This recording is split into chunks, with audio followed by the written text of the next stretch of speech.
Here I am sitting, waiting, and this thought just enters my head. As I think this thought, I begin to realize something. I do not know what I am thinking. The thought is occurring, or should I say being given voice through me. It is not my thought at all. I do not possess it. It possesses me. In fact, I am equally unaware, like you, as to what the next thought is about to be. I am an innocent bystander at a lecture of thoughts. Preceding this thought, I have always identified with my thoughts, presuming them to be mine. But really the only thing I can lay claim to is my awareness of the thought as it happens. This would seem to imply that any action, feeling or thought I have had, said or felt, has actually been the thought, action and feeling of an entirely different and separate creature that is not me.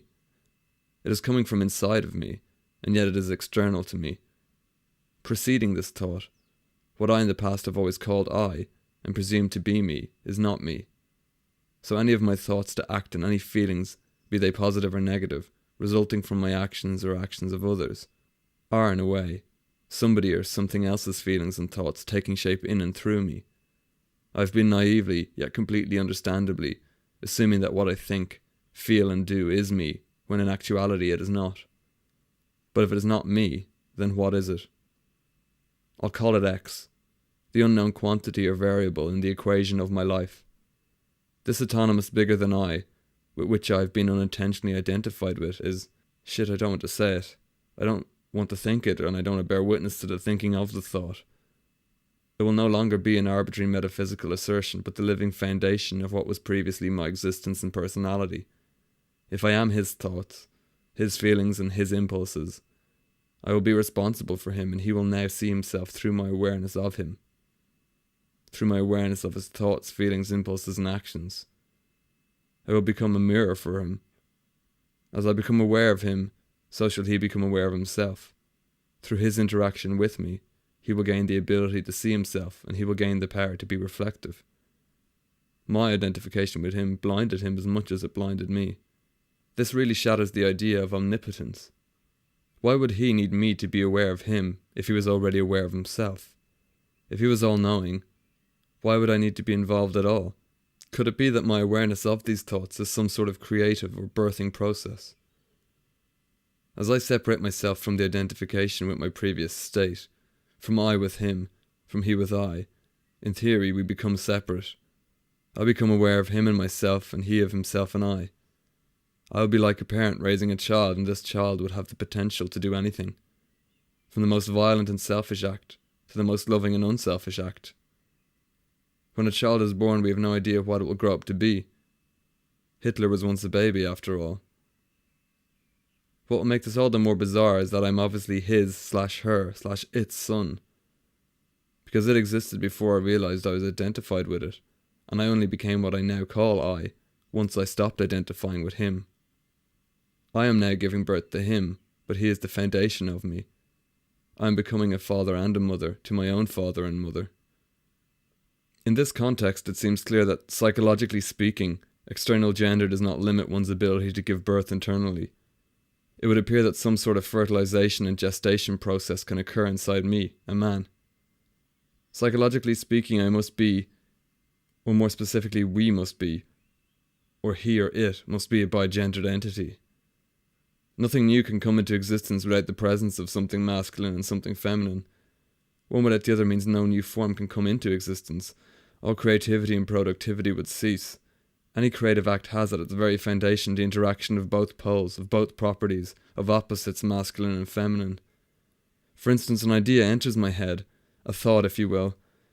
I then choose to act or not to act on the thought after giving it some consideration, provided of course I'm not in the grip of a compulsion. Let's say I receive the thought to make a cup of tea. I decide that not only that this is a good suggestion, but that I'll cooperate with the suggestion, so I stand up and approach the kettle. I put the kettle on and it boils. I receive information to get a cup and a tea bag, and I act on this information. And by the end of the process I have something, a cup of tea with 1 sugar and milk. As banal as that creative act is, this is an example of the opposites at work, of the masculine and feminine properties interacting to create a third position.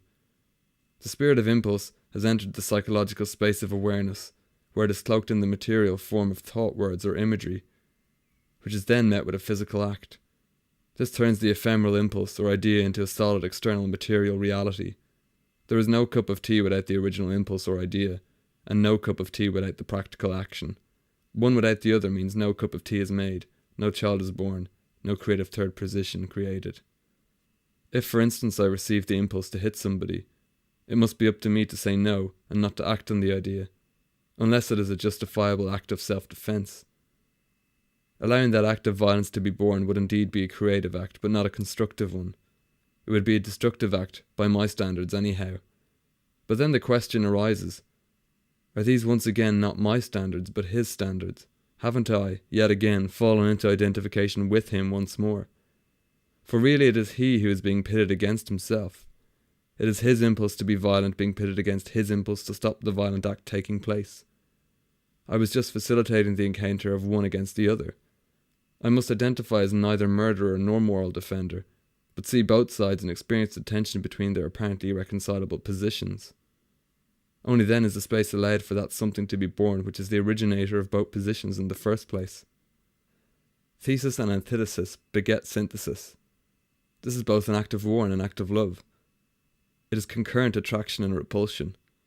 I cannot think the solution into being, for logic cannot solve or hope to create an unknown experience. As such, I become the battlefield and the lover's embrace all at once. I become the penetration and the conception. I become the willing and unwilling victim of the bigendered state. Through me, the solution, the synthesis and the child will gestate and be born.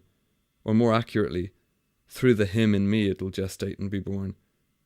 I will bear the birth, as will he, and I will bear witness to the birth, and he will see it through my eyes, and I will experience it through him.